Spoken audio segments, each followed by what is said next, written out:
हर बार जब वे डेट पर जाते तो लड़की चुपके से अपनी पॉकेट मनी जियाओ हुओ की जेब में डाल देती, इस उम्मीद में कि वह दुल्हन की कीमत के लिए उससे शादी करने के लिए काफी पैसे जमा कर लेगा। उसने पूरे 5 साल तक उसका इंतजार किया था।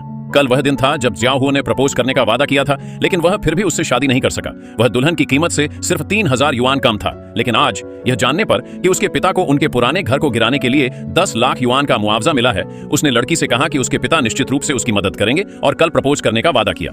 हालांकि जब वह खुशी खुशी घर लौटी तो उसे पता चला कि उसके पिता ने उसके भाई को नया घर खरीदने के लिए 7 लाख और उसकी बहन को दहेज के तौर पर 3 लाख दिए थे, लेकिन उसे कुछ नहीं दिया। उसे यह भी पता चला कि घर पर रखे 12,000 युआन भी चुपके से उसकी भाभी के चचेरे भाई को कार खरीदने के लिए उधार दे दिए गए थे।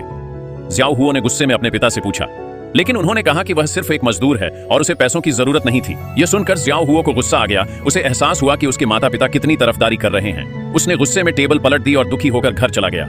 उस शाम जब वह लड़की को समझाने की कोशिश कर रहा था तो लड़की ने तुरंत उसकी परेशानी समझ ली। उसने उसे दिलासा दिया, कहा कि अगर वे दहेज नहीं दे पाए तो कोई बात नहीं, क्योंकि उसने पहले ही फैमिली रजिस्टर दे दिया है। उसने सुझाव दिया कि वे भाग जाएं, राज्य की राजधानी में काम ढूंढें और घर बसा लें।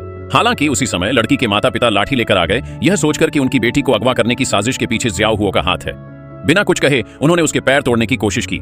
जियाओ हुओ ने उनकी बेटी के 5 साल बर्बाद कर दिए थे और वह लगभग 30 साल की थी। उन्होंने जोर दिया कि जियाओ हुओ उसी दिन उससे रिश्ता तोड़ ले।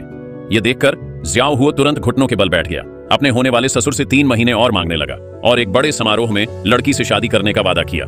आदमी का वचन उसका बंधन होता है। अगर तुम अपना वचन नहीं निभा सकते तो मेरी बेटी को परेशान करना बंद करो। अगले दिन वह लड़का काम ढूंढने के लिए प्रोविंशियल कैपिटल गया। उसने इत्तेफाक से एक महिलाओं के कपड़ों की दुकान देखी जो बंद होने वाली थी। उसे याद आया कि उसने कंप्यूटर साइंस की पढ़ाई की है। उसने सोचा कि अगर वह एक ऑनलाइन स्टोर खोल सकता है तो वह मालिक की प्रॉब्लम सॉल्व करने में जरूर मदद कर सकता है। इसलिए उसने तुरंत महिला मालिक को ढूंढा और उसे अपना आइडिया बताया। महिला मालिक के पास खोने के लिए कुछ नहीं था, इसलिए उसने लड़के को एक मौका दिया। तब से लड़के ने एक पल भी खाली बैठने की हिम्मत नहीं की। आधे महीने की कड़ी मेहनत के बाद उसने आखिरकार दुकान के सारे कपड़े बेच दिए। महिला मालिक इतनी हैरान थी कि वह बोल नहीं पा रही थी। फिर उसने लड़के को उसकी कड़ी मेहनत के इनाम के तौर पर 50,000 युआन दिए।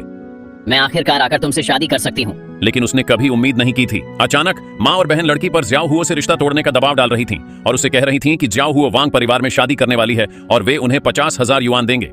यह सुनकर लड़की को लगा कि जियाओ हुओ अब उसे नहीं चाहता और दुखी होकर नदी में कूद गई। जब जियाओ हुओ गांव के गेट पर पहुंचा तो उसे गांव वालों से पता चला कि उसकी गर्लफ्रेंड नदी में कूद गई है। जियाओ हुओ का दिल तुरंत टूट गया और वह बिना किसी हिचकिचाहट के कूद गया। हालांकि जैसे ही उसने लड़की को पानी से बाहर निकाला, उसके माता पिता आ गए और बिना कुछ कहे जियाओ हुओ को धक्का देकर एक तरफ कर दिया। जाओ सुन, अगर तुम किसी और से शादी करना चाहते हो तो बस कह दो। तुम्हारे माता पिता को हमारी बेटी को इस तरह बेइज्जत करने की कोई जरूरत नहीं है। वह अनजान लड़का पूरी तरह से हैरान रह गया। उसके ससुर ने फिर उसे चेतावनी दी कि वह उसकी बेटी को फिर कभी परेशान न करे और उससे सारे